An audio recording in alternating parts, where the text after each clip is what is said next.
What is the easiest stretch of the 49ers schedule? It's actually coming right off the toughest stretch, in my opinion. Okay. So Tampa Bay is in there, but they've got New Orleans at home. Yeah. They've got Miami at home. They've got Tampa at home. So I believe that's 3 straight home games. Am I mistaken on the New Orleans game? Is that a home or a road? I think that's a home game. New Orleans is home. I wish they had a New Orleans road game. I love going to New Orleans. Yeah, that was a lot of fun. So much fun. Yeah. So 3 straight home games: New Orleans, Miami, Tampa.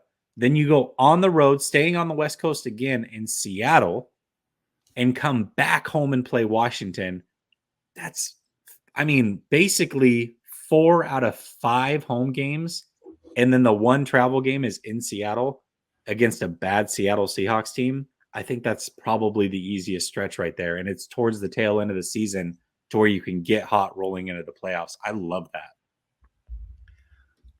It's still tough, though. It is tough because Tampa's tough, right? And New Orleans and Miami, schedule. yeah.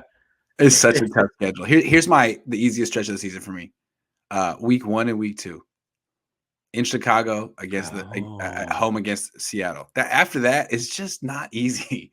I mean, you get week 5 and week 6, back-to-back road games against Carolina and Atlanta. That's also pretty. I think the Niners can handle business. Other than that, it's a brutal schedule. Washington, not a pushover.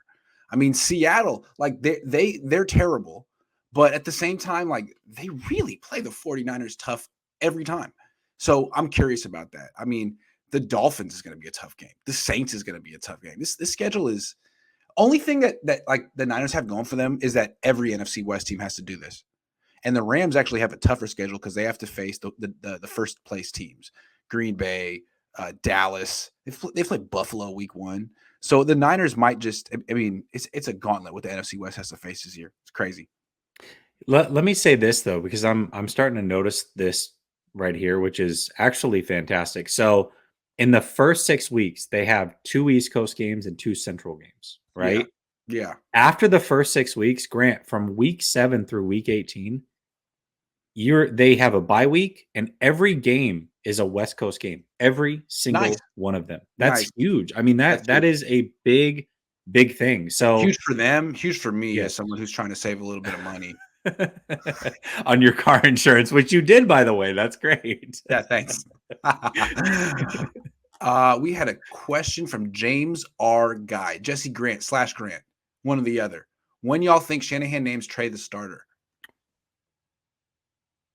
If Jimmy's on the roster, he's not going to name him the starter. He's just going to play him like he did last year. Probably he's going to use this to his advantage.